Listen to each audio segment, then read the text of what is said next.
Salut à tous! On se retrouve pour une nouvelle vidéo. Aujourd'hui, vous l'avez vu dans le titre, on va apprendre à faire des Reese Bass. Donc voilà, c'est une basse qui est extrêmement présente en drum and bass, quel que soit le style. C'est une basse qui peut aussi bien vous servir pour faire des intros, pour faire des build-up, pour le drop ou tout simplement pour marquer la fin d'une loop. Alors voilà, c'est une basse qu'on va retrouver énormément dans le paysage drum and bass. Elle n'est pas nécessairement très dure à faire, mais il y a quand même quelques petits trucs à connaître pour pouvoir en créer. Ah oui, je voulais vous remercier. Vous êtes à peu près une cinquantaine à vous être abonnés depuis que j'ai commencé les vidéos production musicale. Donc je voulais vous remercier pour ça. Il y a énormément de contenu en préparation qui arrive. Donc si vous voulez pas manquer tout ça, n'hésitez pas à rejoindre la team.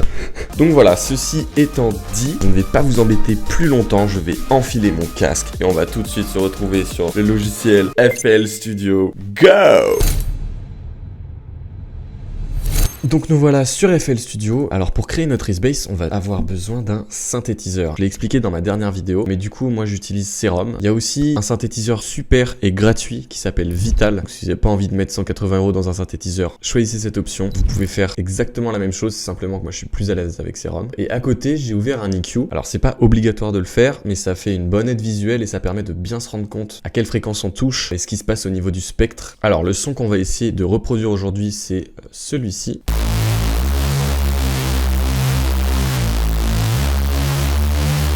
Donc voilà, c'est un son un peu dark. Et donc ce son est super populaire en drum and bass. Vraiment, dans à peu près tous les styles, vous êtes sûr d'en trouver. Du coup, c'est cool si vous savez comment en faire. Alors pour ça, on va partir du preset initial de Serum. Alors là, on est loin du compte. Va falloir faire quelques modifs. Pour ce qui en est de la wavetable, là, c'est une saw qui est plutôt adaptée pour faire une Reese. Mais vous pouvez choisir une autre wavetable du moment que ça fonctionne. Donc on va baisser de 2 octaves. Ensuite, on va allumer l'oscillateur B et on va faire la même chose. On va garder une saw, pareil, on va baisser de 2 octaves. Pour l'instant, on n'a rien de fou. On a juste le même son qui est joué 2 fois. Si je retire. Donc on a juste le même son plus fort. Donc ce qu'on va venir faire, le fin de l'oscillateur A, on va le mettre à -20 par exemple, et celui de l'oscillateur B à 20. Et là, ce qu'on vient de faire, c'est créer un très léger décalage dans le timbre de chaque synthétiseur. Et c'est ce léger décalage qui va créer cet effet Reese Bass. Là, on peut s'apercevoir qu'on a déjà une Reese Bass. Alors, oubliez pas de cocher mono si vous voulez pas que vos notes se superposent quand vous les jouez. Là, en soi, si vous vouliez faire une Reese Bass basique, bah, vous pouvez vous arrêter là, vous en avez déjà une. Mais bon, voilà, pour qu'elle soit un peu plus riche, on va ajouter plein de petits trucs. On va se rendre dans FX. Pour commencer, on va mettre de l'hyper un peu. On va augmenter un peu le dessus.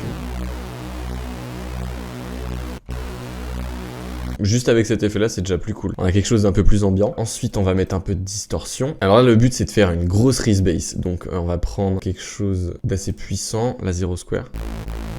Ouais, pas mal.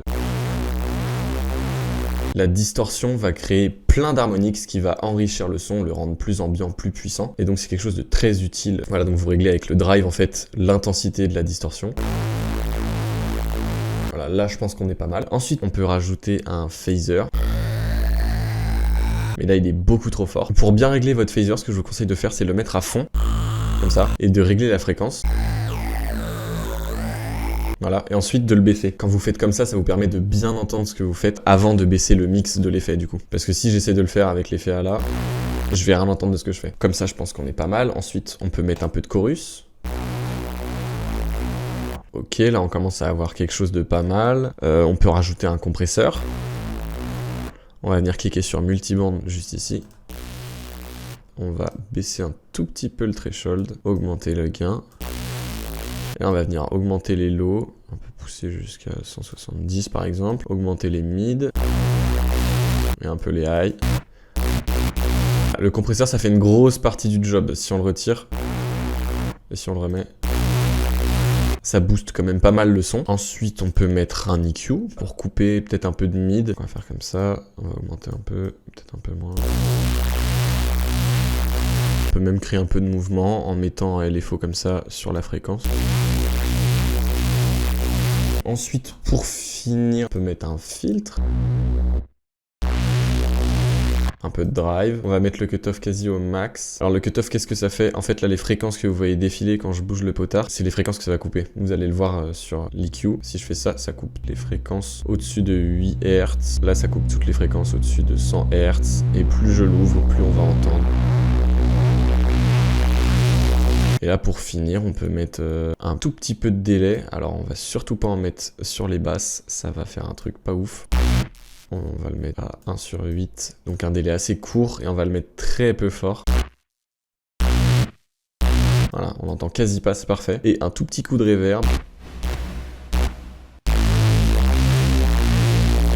Là, on commence à se retrouver avec un truc plutôt pas mal. Si je retire tous les effets, on se retrouve avec ça. Et si je les remets tous, on se retrouve avec quelque chose de beaucoup plus puissant, beaucoup plus ambiant, beaucoup plus riche. Là, on peut voir là, à gauche sur l'EQ, ça remplit bien le spectre. Pour compléter le tout, on peut mettre un peu de white noise. Et ce qu'on peut faire, c'est lui attribuer par exemple ce LFO là, sur le volume. On peut régler la vitesse de variation de volume avec le petit potard juste ici. Voilà, ça crée un peu de mouvement. Aussi, vous aurez pu le marquer, il y a un petit bouton Direct Out à côté là du noise et du sub. Mais du coup, en fait, le petit bouton Direct Out, si vous cliquez dessus et qu'il est bleu, ça veut dire que le noise, du coup, ne passe pas par la chaîne de FX. En fait, ça veut dire que le noise sort brut directement avec le noise Direct Out. Je le mets fort exprès pour que vous l'entendez.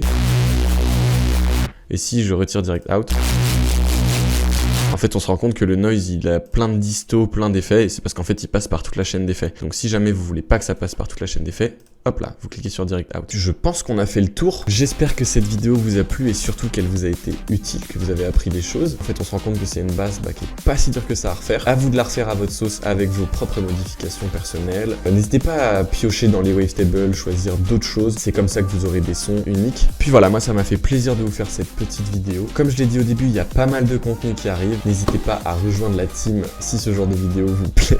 N'hésitez pas à me dire dans les commentaires ce que vous avez pensé de la vidéo, si j'ai oublié des choses, si j'ai pas été clair, si vous trouvez qu'il y a des choses à modifier, ça m'aidera beaucoup pour vous proposer du contenu de meilleure qualité. On se dit à très vite, portez-vous bien. Ciao ciao!